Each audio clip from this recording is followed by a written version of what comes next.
Today, we're diving into something that honestly feels a little bit like pure magic when it happens to you, but is actually rooted in hard empirical science.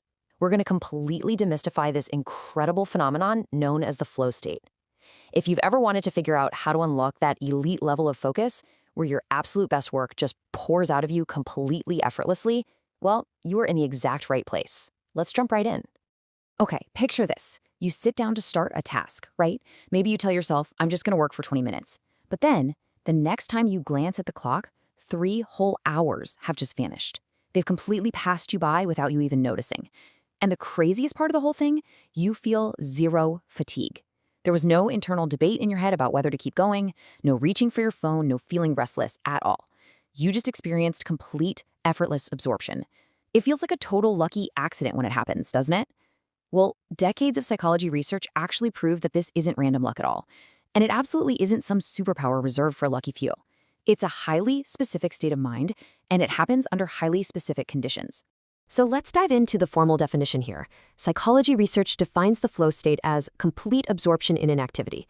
It's characterized by intense focus, a completely distorted sense of time, and this total merging of your action and your awareness.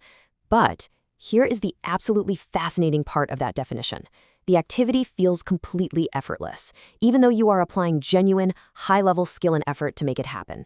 You aren't just, zoning out on the couch. You are performing at your absolute peak, but it literally feels as easy as breathing. And researchers have actually documented this exact same state across an incredibly wide range of disciplines. We're talking professional athletes, classical musicians, brilliant surgeons, software programmers, best-selling writers. They all experience this exact same merging of action and awareness. So what this tells us is that flow isn't tied to any specific type of task. It's entirely tied to the specific set of conditions under which that task is being performed. To really understand the core mechanism of flow, we kind of have to look at its failure states first. Think about the two extremes.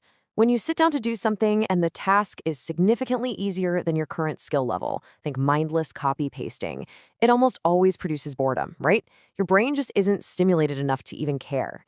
But on the exact opposite end of the spectrum, when a task genuinely exceeds your competence, when it's just way too hard, it triggers anxiety. Your brain gets totally overwhelmed by the threat of failure.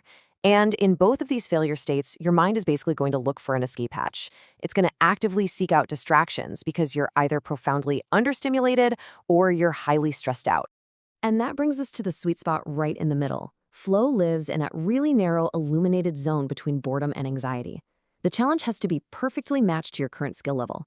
It needs to be just difficult enough to demand your absolute full attention, but not so difficult that it triggers that anxiety about failing. This single finding is huge. It explains exactly why flow tends to appear mostly during deliberate skill-building activities. Think about a video game for a second. Why are games so insanely addictive? It's because they have adjustable difficulty. They constantly tweak the challenge to perfectly match exactly how good you're getting at the game. The same thing applies to learning a musical piece that's just slightly beyond your current ability, or tackling a work task that stretches you but doesn't completely overwhelm you.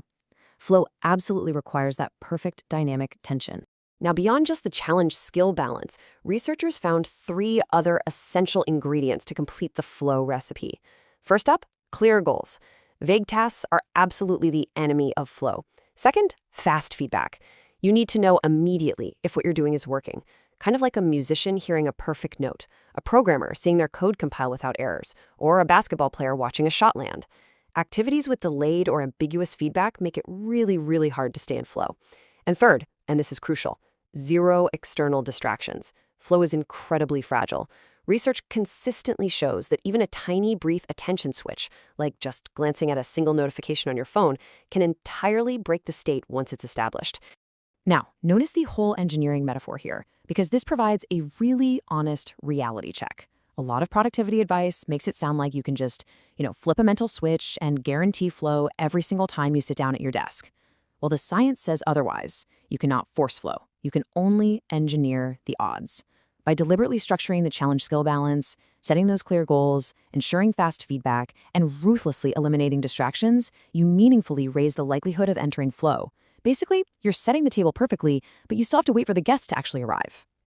So let's translate all this science into a concrete playbook.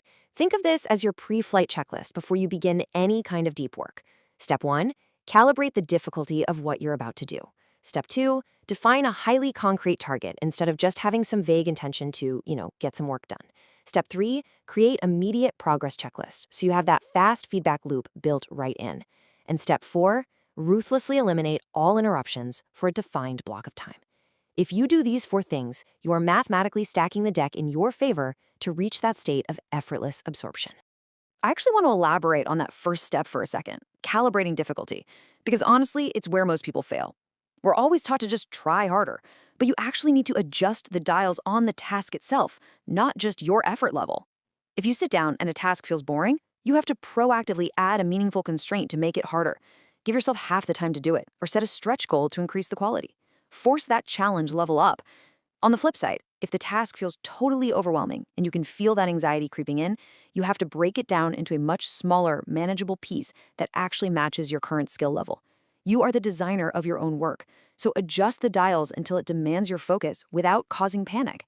And this brings us to the ultimate reframe we want you to take away from this. For years, you might have thought that flow was just a lucky trait, something that happens rarely and unpredictably, and if you weren't feeling it, well, you just weren't inspired today. But the research proves that is entirely false. Flow is a highly buildable scientific recipe. The state itself isn't rare. It's just that the conditions that reliably produce it were probably never explained clearly enough to you so you could engineer them on purpose. You don't have to wait for flow anymore. You can actually build the environment for it to thrive. I want to leave you with a little bit of a challenge. What is the last task that put you into genuine flow? Seriously, think about a time you lost hours to a project, completely absorbed, entirely energized. Now that you know the science, analyze that memory. I guarantee you the challenge perfectly matched your skills, your goal was completely clear, your feedback was immediate, and you weren't being interrupted.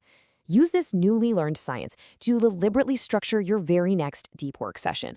Set the conditions, protect your focus, and just see what happens. Thanks for joining me, and I absolutely can't wait to see what you achieve when you engineer your own flow.